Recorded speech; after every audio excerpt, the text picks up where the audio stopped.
All right, guys, it's just another Thursday. My name is Dr. Sharnael Wolverton Sehon, and we are here to talk about the truth. You know why? The truth matters. That's what I'm going to say. Yeah. So I'm here with Craig, my co-host today. How you doing, Craig?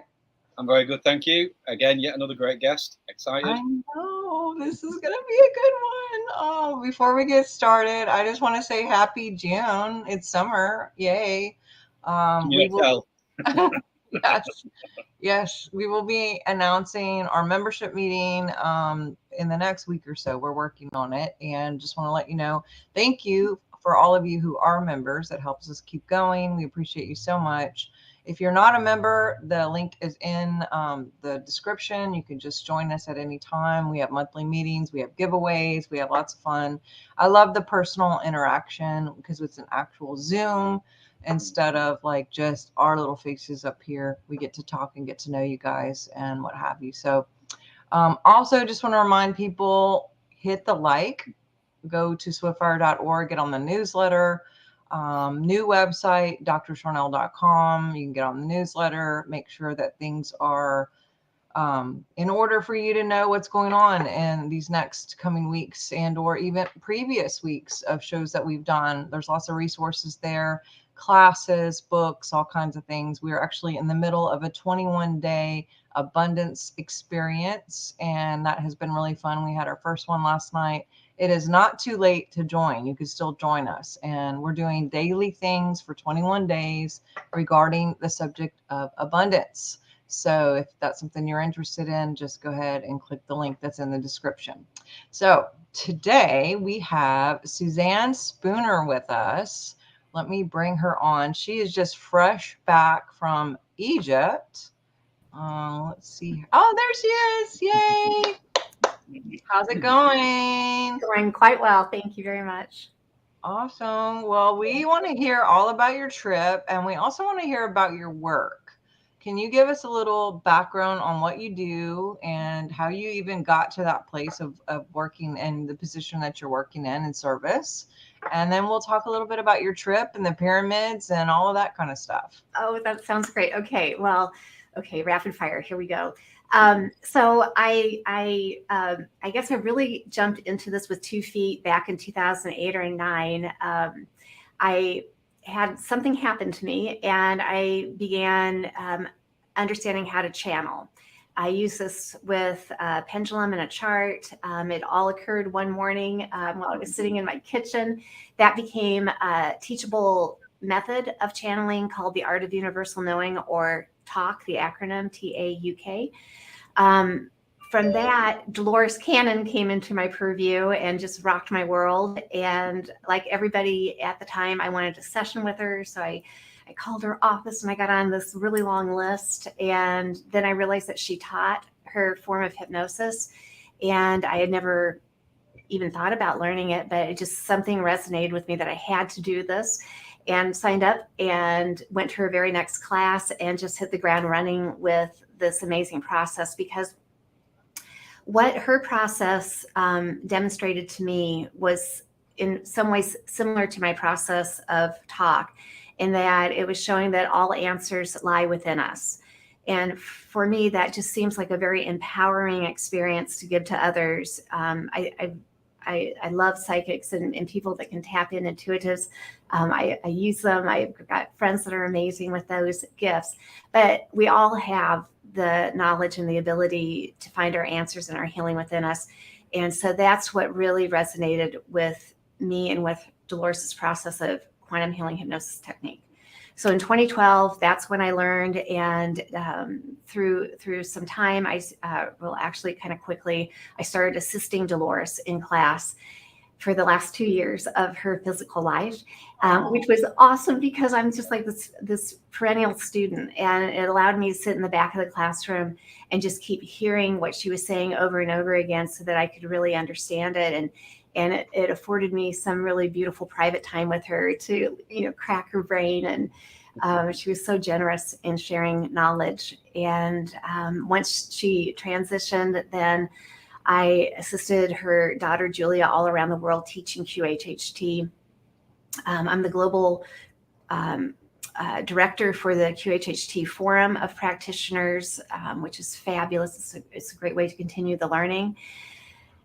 And so that brought me, I guess, to just doing over 10 years of sessions. I'm in my 11th year now, and sharing the knowledge that has come through in these sessions. I've got 2 books in the works, and my friend Sarah Breastman Cosme, who you guys had on a few weeks ago, she and I just went off on this amazing adventure together, which actually began with a nudge that I acted on, and that created the connection with Sarah to do this tour through to Egypt.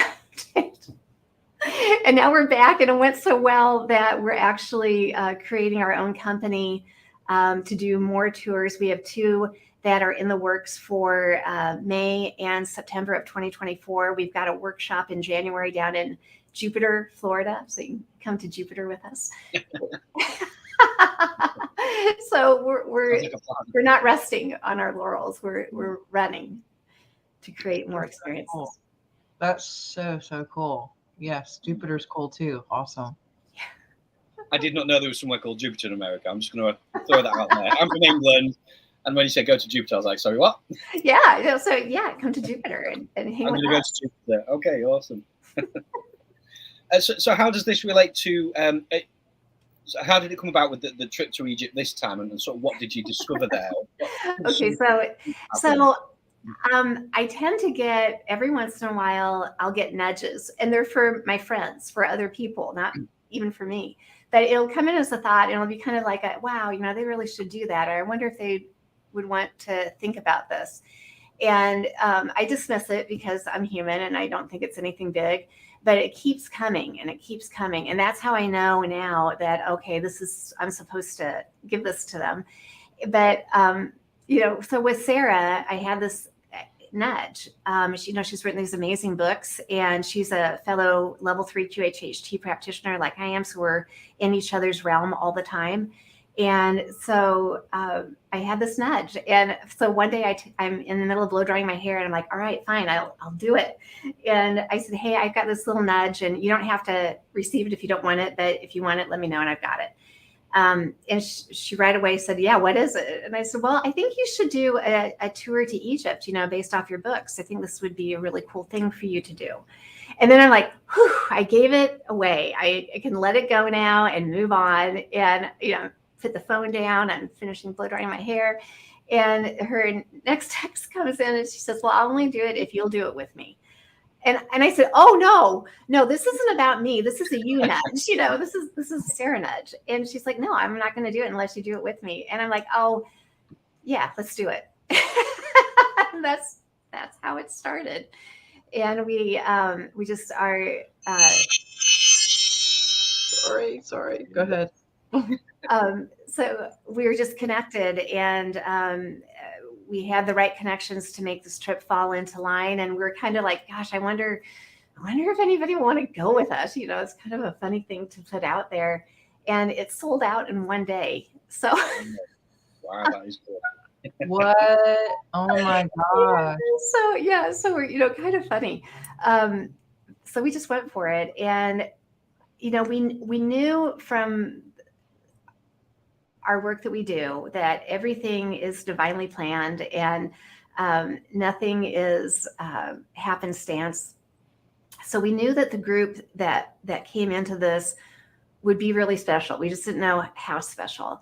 And as it goes with a tour like this, people sign up, some people have to drop out, then other people come in, and finally this mixture settles into a group. And I cannot say enough about how special this group was. It was so 5D. Everybody was there for each other. It just gives me chills thinking about them. Very few knew each other at the beginning of it, but by, the first day, they were just like solidified. And that it just, I told them they're just like spoiling us. They're just making this so easy. We had no conflicts. We had no things to work out. Everybody was, all for one and one for all. And that made the experiences at the pyramids and the special access places that we had and the temples just so much beyond expectation. So tell us about like the pyramids and different things that you felt or saw or The experiences. Yeah. Oh my gosh. So, okay, I'm going to kind of start from the beginning.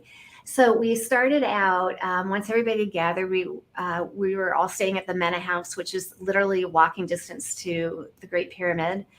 But we started out early morning with a private meditation down at the paws of the Sphinx, which of course just has amazing energy to it. One of the most touching little parts of that was there's these, they're feral dogs, but they're pyramid guardians. They know their stuff. They're there for a reason. And we had this dog join us for our meditation, and he literally smiled. We have pictures of him smiling. And when we settled into our meditation that Sarah was leading so beautifully, the dog just laid down and went to sleep while we did it. So that's how we started, just, oh my gosh, so amazing. And then we have this amazing PhD archaeologist, Vivian Zaki, who goes with us and shares her perspective. And she has these ultra amazing connections. And so she asked Sarah and I privately if we would have any interest in going to the Osiris shaft, which isn't open to the public. And, as soon as you say it's not open to the public, I'm like, let's do it. We're going. It wasn't on our radar. So, I didn't know what we were getting into. And so we opened it up to the group of anybody that wanted to sign up and go could do it. And about 2/3 of the group decided to go with us. And we get there. It's very close to the Sphinx and to the Great Pyramid. My recollection is that it was rediscovered in, I think, around 1910. It got covered back up with sand. It was rediscovered again, I think, in the 70s, and has been known, of course, but again, not open to the public. So it's 3 levels. It's a shaft with 3 levels. The first level is just kind of a landing area, and then you go way down. We're talking straight down a ladder. Straight down a ladder. I didn't understand that till I got there, and I looked down and went, oh no. I'm like, oh, I wasn't expecting this. It was straight down, and it was this old ladder from the early 1900s, a metal ladder and then they had like soldered on a more modern ladder, but not necessarily like rung to rung. Sometimes it was like this or like that. So you had to be incredibly mindful as you stepped down and hung on for dear life. And oh my gosh. But in a way, it was this amazing initiation. Right? Because there's people who had, fear of small spaces, which we were in, fear of heights, which we were having to deal with. There's no way you had to go up or down, there's no way out. And so the group just pulled together, and everybody went down to that second or the first level, and then the really deep exploration down into the second level. Now that's amazing. That level has chambers. And in the chambers, there are 2 sarcophagus. Now, I'll just let you ponder on how in the world 2 4-ton sarcophagus got down this little tiny. Okay, you just got to wonder about that. But so the theory is that this is the Osiris shaft. There's a very nice sarcophagus that belongs to Osiris, is the belief. The other one is a little bit rough around the edges, and they say that belongs to his brother Seth, there's a lot of history between Osiris and Seth. There were pottery shards down there that have never been removed. There are bones down there. We had another guide with us who is in charge of that area, so he gave us his perspective on that. We did an amazing meditation down there. It was astounding. The third level, a few of our brave tour goers ventured down there a bit. It's all water, so you can't go all the way in, but you can go down to the water, which is really an interesting understanding. The Nile used to be much, much, much closer to that area. Obviously, there's watermarks on the Sphinx, so the water was up there. And there's great belief that initiates would, in their time of great revelation, leaving the body and receiving information in other realms and coming back in, would use the Nile to come in to these chambers and begin that last initiation process, which also ties into the Great Pyramid and the subterranean chamber that is there that leads us up to the King's Chamber, where the other great sarcophagus is. So it was that Osiris shaft was a big surprise for everybody, including me. And I think once I got down there, I was like, okay, going down has to be scarier than going up. Going up is going to be a piece of cake. And so we finally, we finish up what we're doing and we start going up. And I did well until about like 10 steps to the top. And then I noticed my hands were getting really sweaty. I'm like, I have no option here. I have to, so I literally in my head just kept going, one more step, one more step, right. one more step. And there's a picture of me coming out of that chamber, and I have the greatest look of joy because I've lived through this. Yeah, indeed. So something I've noticed with sort of like the people who are going through some sort of spiritual journey, spiritual awakening, whatever you want to call it, there seems to be an inherent interest in Egyptology, ancient Egypt. It's like something sparked in them. And I know sort of like a lot of ancient texts make reference to ancient Egypt, but from your perspective, certainly with the QHHT stuff, why do you think that is? What do you think our connection is with that land? That is such a good question. In my QHHT sessions throughout the years, so many people will go back to pyramids or, ancient Egypt or pyramids even in other locations on Earth or other planets. So, I think it's just such a multi-dimensional place of experience. And our souls have been kind of magnetized to places like that because of the energy field, because of the knowledge that's held in those places, because of the energetic mechanisms of structures like the pyramids or even the temples. So I think, it must be maybe like a spiritual boot camp, at some point, all of these shards of the one, which we all are, kind of tap in there to receive more knowledge to help with our soul growth in the collective. Yeah, that makes a lot of sense. Yeah. I can imagine that it must actually feel, I was talking to Craig, was it Tuesday yesterday when we had Barbara Lamb on? Tuesday, yeah. About Stonehenge and going there several times, and just the energy of you could feel it, and I could feel it. Right. I can imagine being somewhere like that.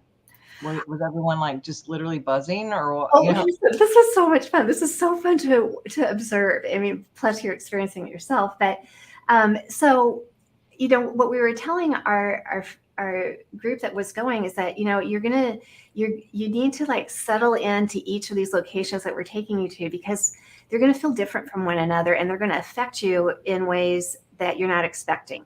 Some places you might think, not a big deal. It was okay, cool, whatever. And some places may just crack you open, and you might just start crying, or you might feel a remembrance to it, and just feel that. And so we took them to the second pyramid first, and that's it's not, well, it's a lot of like ducking as you go through tunnels, and it's not an easy ascent or descent into this pyramid. And the group came out, and kind of the overall vibe was I don't want to say grumpy, but they're just like, yeah, that was a lot of work, or it was surprising to me to see kind of a collective understanding about this. And you know, Sarah and I are like, oh heck, I know. I hope they like the rest of the places. You know, this is kind of interesting, not expected, but it was a really good way of showing them, okay, so maybe this is a place that you don't resonate with, or maybe you have soul memories here that were a little more challenging, not so light, perhaps. But when we would go to another place, you know, the same people would be like, oh my God, this is so different. Like, I really like being here. This feels so good. And we talked about, you know, how it feels different from masculine energy, which is kind of the Giza plateau, to feminine energy, which is more up by Aswan and the Temple of Isis and Hathors. And it was really fun to watch people kind of finely tune in their energy fields to these amazing energetic spots. Right. Yeah. And That's awesome. do you know anything about any ley lines there? Is that something that you're into, or? Oh yeah, I hear about that in my sessions quite a bit. Matter of fact, I had a gentleman who I just love. I think he might be going on the next tour, and his whole session was about the ley lines and the pyramids, and you know, not just the pyramids of Giza, but also other ones. And I counted him up. He opened his eyes up at the end of the session, and he goes, "What are ley lines?" You know. The whole session was about his taking care of the ley lines. Oh my God, I just love what I do. So yes, so obviously these megalithic structures are on energy ley lines, and they connect all the way around the world. And you know, there is a master architect or two that designed all of this. And you do feel it. I mean, it's a definite thing. We actually were using, you know, because of my work with pendulums and channeling, the group had a little mini class on how to do that. And we all had pendulums, and, you know, you can hold the pendulums out in these places and step a few feet from a ley line or an energy center, and it changes direction. You can tell where the energy field is at. Wow. That's great. Well, going back to your time with Dolores, and you mentioned what you do and how crazy, like, so the guy who mentioned the ley lines, he was asking you what are ley lines? Like, he didn't know what it was, or he was. So he was expounding all this information about how he was a caretaker for ley lines in his other lifetimes. I mean, just minute details. His session is on my YouTube channel. I think it's the name of it. The title will come up. It's something about, it says ley lines. There's a few ley line sessions on my YouTube, but Jeremy is his name. And when I counted him up and he opened his eyes and he asked me that, well, he was back in his now physical body, and his analytical experience in this life, he hadn't known anything about ley lines. It was a completely new concept to him at that point. So you think it's just like hidden, buried, like compartmentalized somewhere in the body or in the cells or in the brain? Or when you're working with people, I'm sure you're here. I mean, that's probably not the first time that people don't know what they said or what they were talking about. Yeah. Like, can you go into that a little bit? Yeah. So this is what's so fascinating. You know, I think the human mind is much more interesting even than the cosmos. I mean, I think we carry it all within us. It's the same. So when people come in to have a QHHT session, you know, they're coming because they have life issues that they want to solve, or maybe it's body health issues, relationship things, mysteries about their life that they want clarity on. And how the process works is, after we've talked for a while and, you know, kind of explained how this is going to all unfold and how they help themselves to dive in deep to all this knowledge that they have carried around every second of this lifetime, that our society has purposely made sure that we didn't know about, so that we still rely upon authority, which we're waking up from, which is exciting times for us. But when they get ready for the hypnosis portion, with Dolores' process, what happens is they typically are going to guide themselves, this great part of them that knows everything, high self, subconscious, divine self, superconscious, whatever name you feel comfortable giving it, is going to guide them to the lifetime or lifetimes or experiences that best help them understand what it is they're meant to know. So in that experience, almost every client goes to a lifetime or an experience that they had no knowledge that they had inside of them, which is amazing because you can't make that up. You can't make up what you don't know. And we explore that lifetime. By the end of it, we know why their high self took them to that lifetime, how it relates to the current lifetime. It always, always does. It's so cool. And then when we get done with that, then we just make this super easy transition over to that part of them that knows everything, the high self. It's them opening their mouth, them saying the words. It's just this aspect of us that we've been trained, and I will say willingly, we've signed up for this experiment to shut down and not trust. But in that super nice, relaxed state of hypnosis, then it's just easier to let that part of their knowledge flow. We would probably more commonly call it our epiphanies, our ahas, our gut.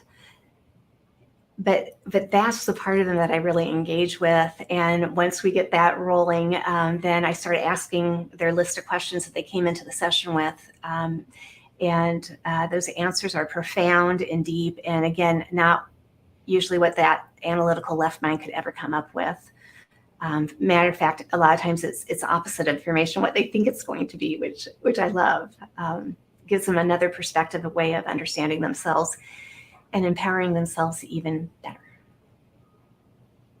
So I was actually thinking of a question. You sort of answered it there, because what I was going to say was all this kind of interest in ancient kind of technology, I guess you'd call it. I was going to say, what relevance do you think that has to today? And I guess you kind of just broached on that a little bit. Like, in your opinion, like why are we so interested in this stuff? What all right, it's good to know our history, but surely there must be some connection with where we're headed, certainly in this crazy time that we're in now. Oh gosh, yes. So yeah, because now it's time to remember it all. Now, all of us that are on the planet now have probably been in these other times and places and held knowledge at some point.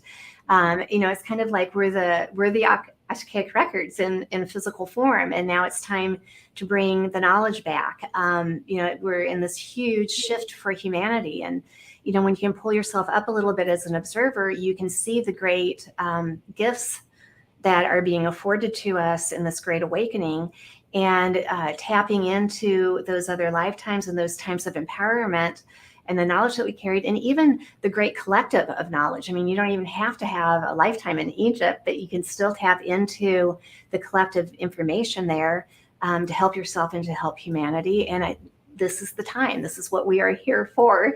Dolores loved to say, if you're walking on earth right now in a physical body, you have the golden ticket. And so many souls want to be in a physical form on this body. And, we have to catch ourselves being, all grumbly and grumpy about, oh my gosh, this world's so messed up and why am I here? And I'm never coming back here again.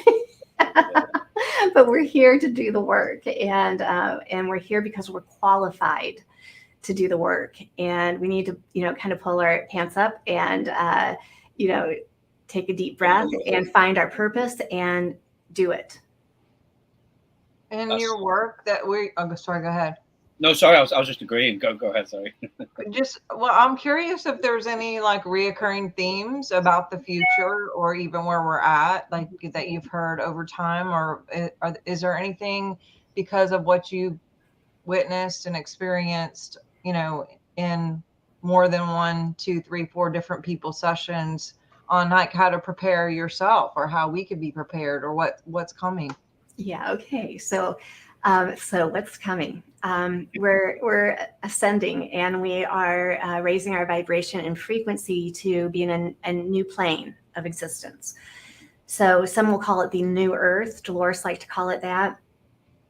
Fifth dimension. Sometimes it's called that. It's letting go of fear. And we're in the midst of this really amazing experiment right now where we as a collective have decided what we're going to do with fear. Are we going to buy into it, or are we done with it, right? So once you decide that you're done with it, that it was a cool thing to learn from, but I don't want to navigate through that anymore. Thank you, 2020, and everything that's come since then for giving us this opportunity.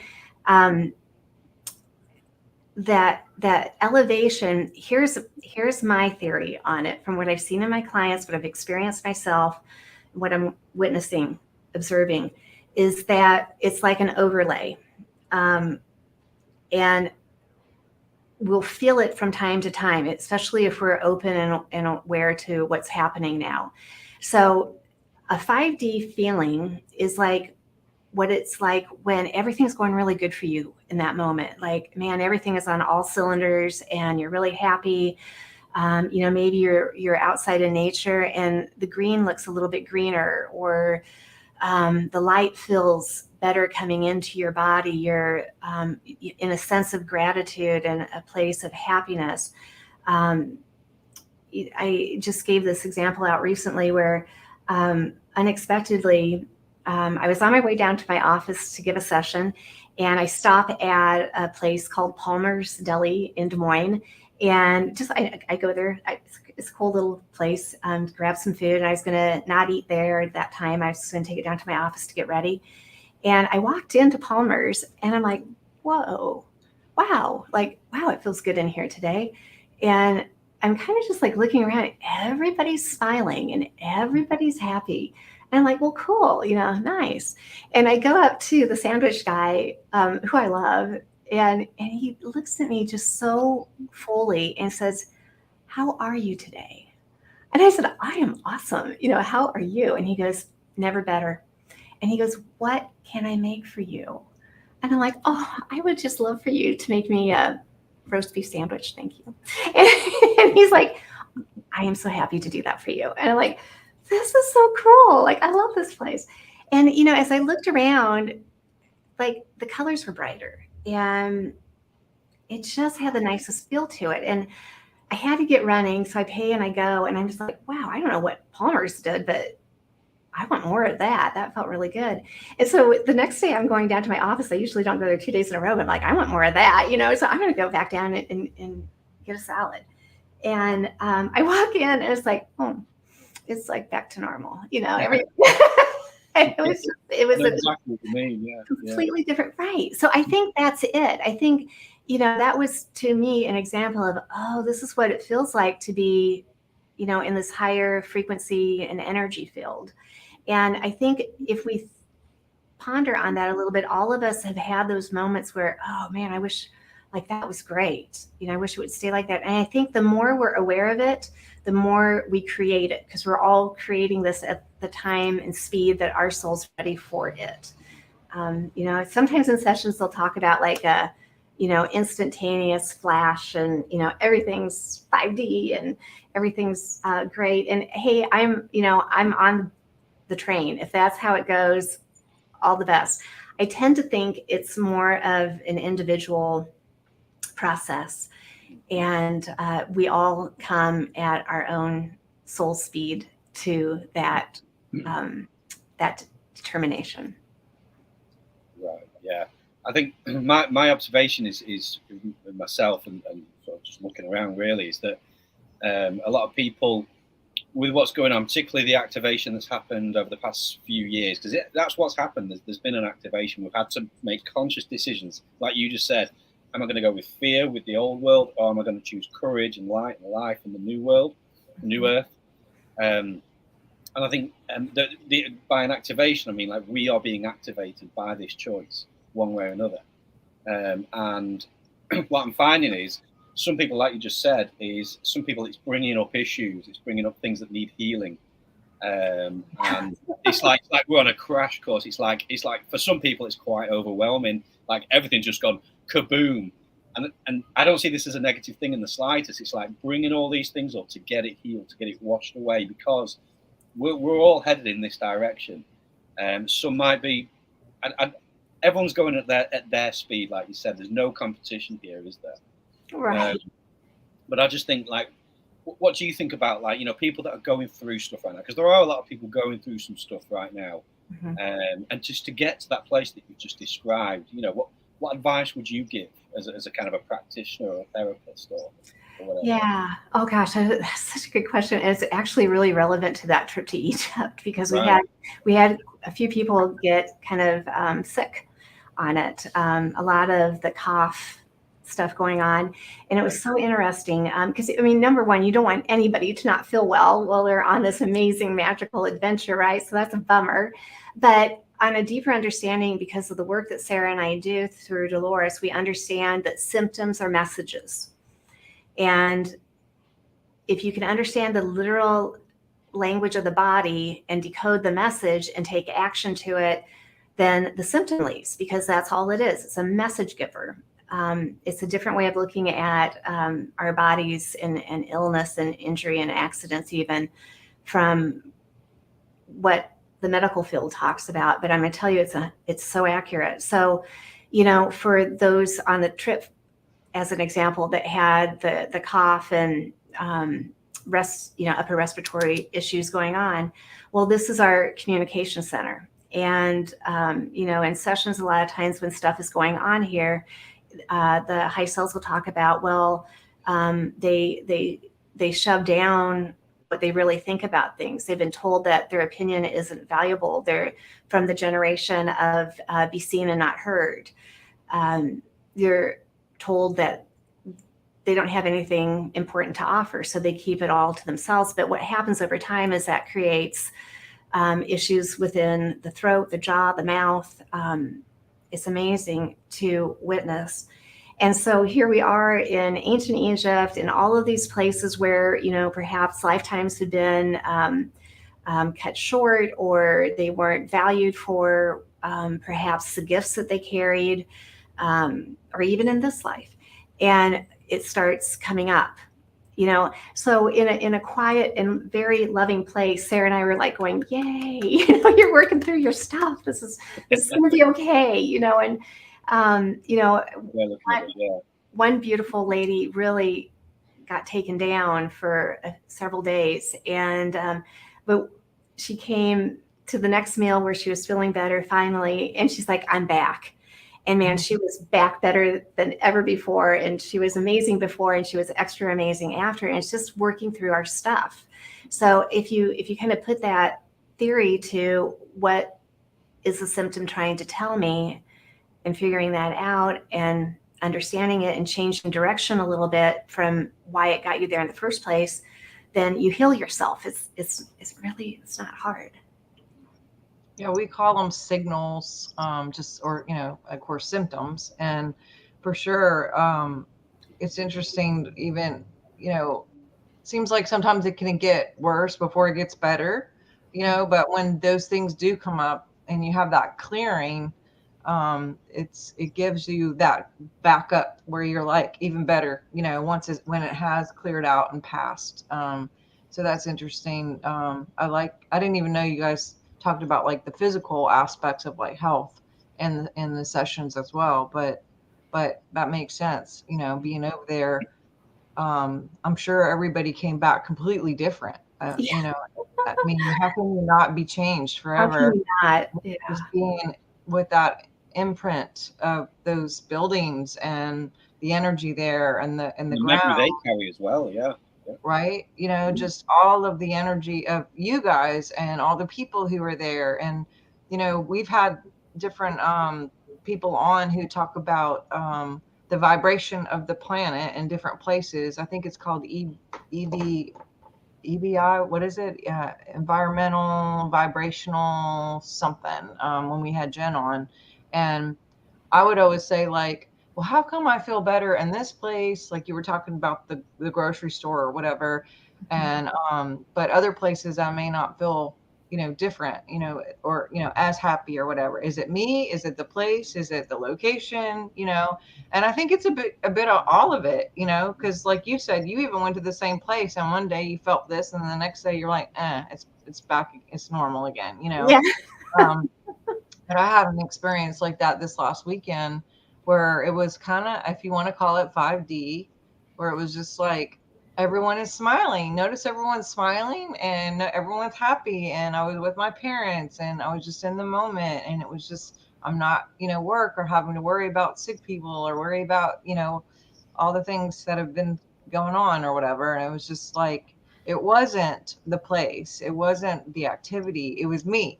I felt better. Therefore, I was putting out a projection that was high vibe or fun or easy. And therefore, I was attracting that back. And so, but yeah, there is something to these places. And oh my God, one day I'm going to get to the pyramids. I was supposed to do a trip in 2014 and it got canceled, but I'm going to make I it think there's there. something going on next year, Sharnael. Well, yeah, I happen to know of 2 tours in 2024, Sharnael, that maybe you would be interested in. Very interesting. Very, very interesting. Yes, yes. We're going to have to get some information about that for sure. Yeah, definitely. Yeah, I'm interested. What would you say is your absolute favorite part of the trip? Oh my gosh, that's hard to say. There's so much. I overall, I loved watching the transformation of the participants on it and how the different locations affected people in different unexpected ways. For me personally, it was my second time to be in Egypt, and the places that knocked my socks off the first time really didn't so much the second time, which I thought was interesting. But the place second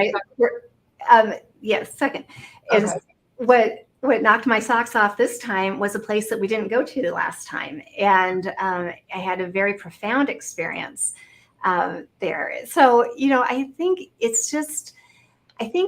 everything lines up with where your own energy field is at that time, and you're going to attract what you need from it. It's kind of like, the whole trip is filling people's cups up, in the amounts that they needed to at each place. And by the end of the trip, I mean, it was like a giant family. And, this group has a WhatsApp group, and there's so many posts every day about, hey, you guys, do you miss this? Or, look what I found and you might like this. And I mean, it's just like, it's like a happy, functional family, not dysfunctional, functional.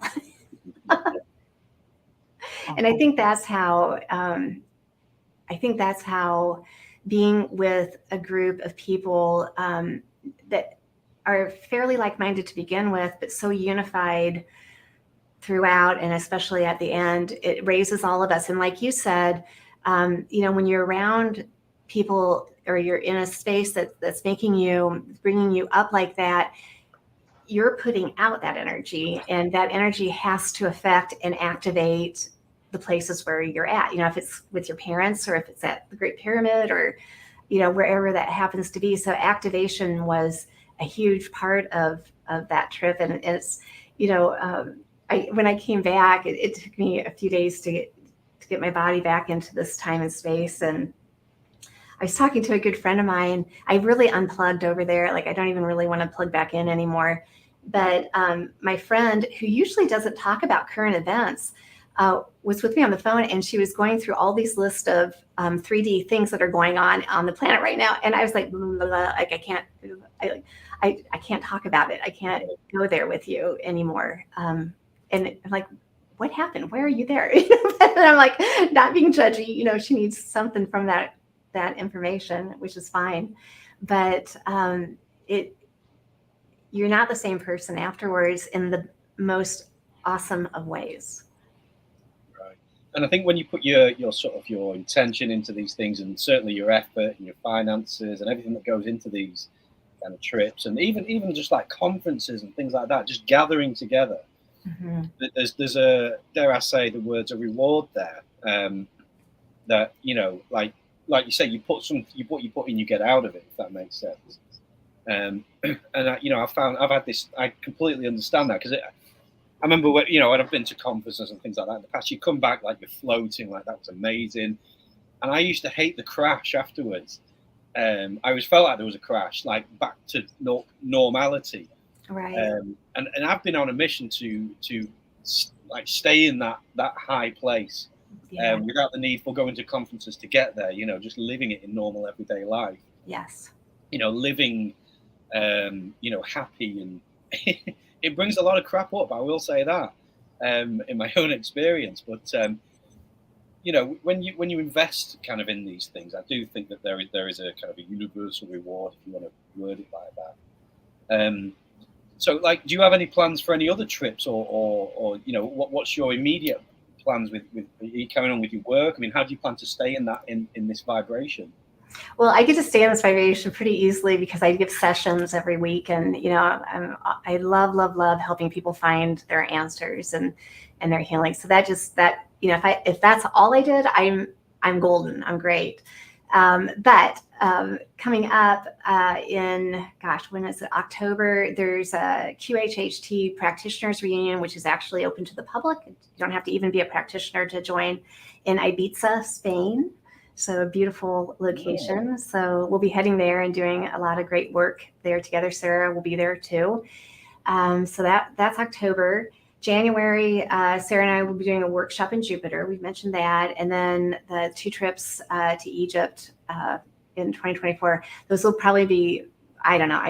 Okay, we might be doing one in Sedona too. That's a possibility. A workshop there. We were asked to do one in Peru, which we would like to do. It's literally finding the time in the schedules to get all of this done. But I'm up. Oh yeah, we want to do Hawaii too. I just told somebody who lives in Hawaii that, hey, why don't we just come there and do a workshop? And he was open. So there's so many great opportunities to, you know, be with your tribe, get that feeling of community, and then, you know, work with it afterwards to maintain it. That's the big part. And I don't think it's, you know, humans like to complicate everything, but it really isn't that complicated. I hear this in sessions all the time, that if we just would take a few minutes to simply have mindful breathing, you know, it gets us connected in really fast. Or if we step outside and, you know, barefoot in nature, or be in a forest, look at a flower, you know, in your office. You don't even have to be outside, but all of those things help recharge us and get us out of the trap that we purposefully have been taught to stay in, so that we are controllable. And once you realize you have that freedom, it changes everything, and you are that sovereign being that you've always been. That's awesome. I love all of that. I love all of that. Nature is like the best, and I've been doing everything I can to be outside as much as possible. Going back to your work, you do sessions remote or only in person, or how does that work? And then where can we find you? All of these tours and all this stuff, like, tell us a little bit about where people can find you. Okay, so where they can find me is my website. It's just my name, SuzanneSpooner.com. That's where people can book sessions. I'm booked out a little ways to, I don't know, I think it's like mid to late 2026. So it's a little ways out, but you know, there's thousands of practitioners around the world. And if you don't want to wait to see me, then you can find somebody closer to you, or somebody that doesn't have as long of a wait as I do. However, I will say this, in sessions, the high selves will talk about this, because, you know, sometimes the clients are like, man, I wanted to get in sooner, or sometimes I can move them up faster, or sometimes either one of us have to push it back. And what the high self says about timing for these sessions, and this goes for everybody, is the day that you and your practitioner make that commitment to have that session, that is your day. There's a reason why everything lined up for that day. And sometimes in my sessions, they'll say, yeah, well, we didn't want them to come in sooner because this event had to happen and that event had to happen in order for them to understand what we're trying to share with them here. And they'll understand it much better. Otherwise, it would have kind of been a wash if they would have come in too soon.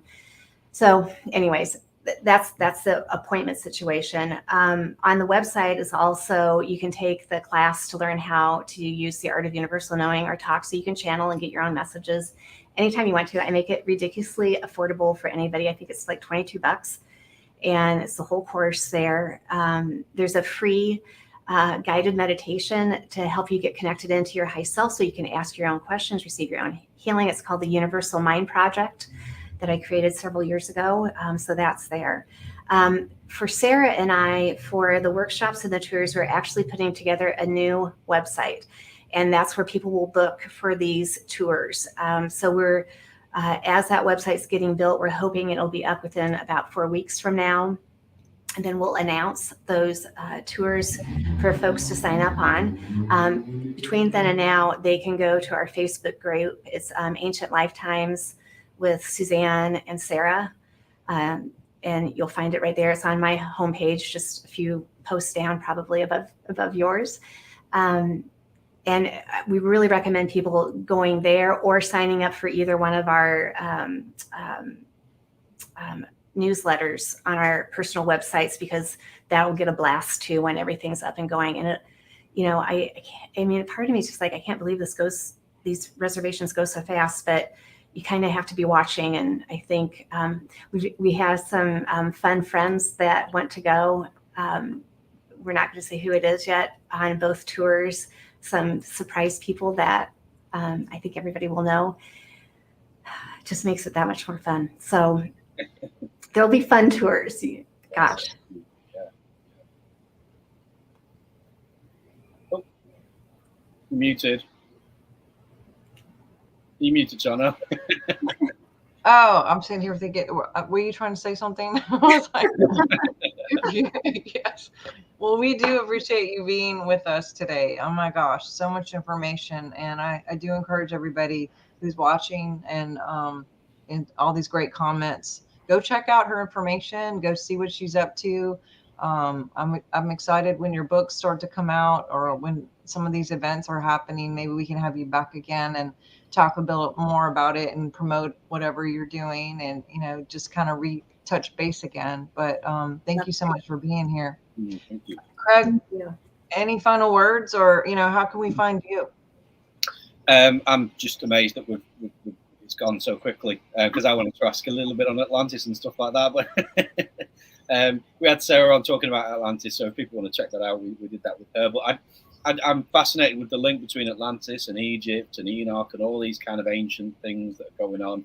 It seems so relevant now to actually go to the places. I think is really important, because not just on a sort of archaeological kind of thing, but I think, like you say, you're connecting with the land, you're connecting with the memory in the land, and I think it is really important. I definitely choose to do it. But yeah, I mean, people can catch me on Facebook, Craig Martin Walker. I've got like a meditation music channel. I'm a musician as well. I do all this sort of ethereal stuff, again, purely for my own indulgence. But people tend to like it as well. If people want to check that out, the link's in my bio here. I'm in a band, Ascension.com, if people want to check that out. So yeah, thank you very much. I've really enjoyed it. Thank you. Awesome. All right. Well, we thank you guys so much. And of course, you can go to swiftfire.org, drsharnael.com. Definitely, if you are a partner with us, thank you so much. We appreciate you for helping us to be able to do this weekly. We're here every Thursday at noon.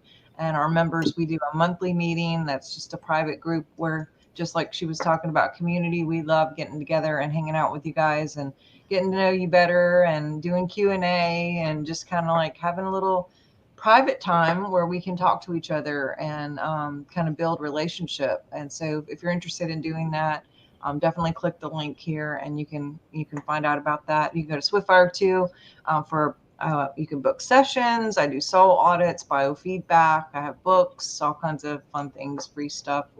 Anyway, check it out. But you guys are great, and I hope you enjoy the rest of your week. Thank you so much for being such a radiant person to join us today. I know how busy you are, and I'm sure you're going to catch up on all this, being gone and answering emails and jumping back in the matrix a little bit. I'll keep it big, one toe in, and the rest on 5D in it from here on out. Awesome. Well, fun and easy as you do it. And again, such a delight. Let us know if we can ever have you back again for. Oh, I'd love to. Maybe be on the trip with you. Who knows? I hope so. I'm putting it out there. More the merrier. Yeah. That sounds awesome. Awesome. All right, guys. Thank you guys. And thanks to all of you and your awesome comments. I see Laura and Amber and Debbie and all you guys. We love you guys so much. Appreciate you. And y'all have a great week. Thanks a lot. Bye-bye. Bye.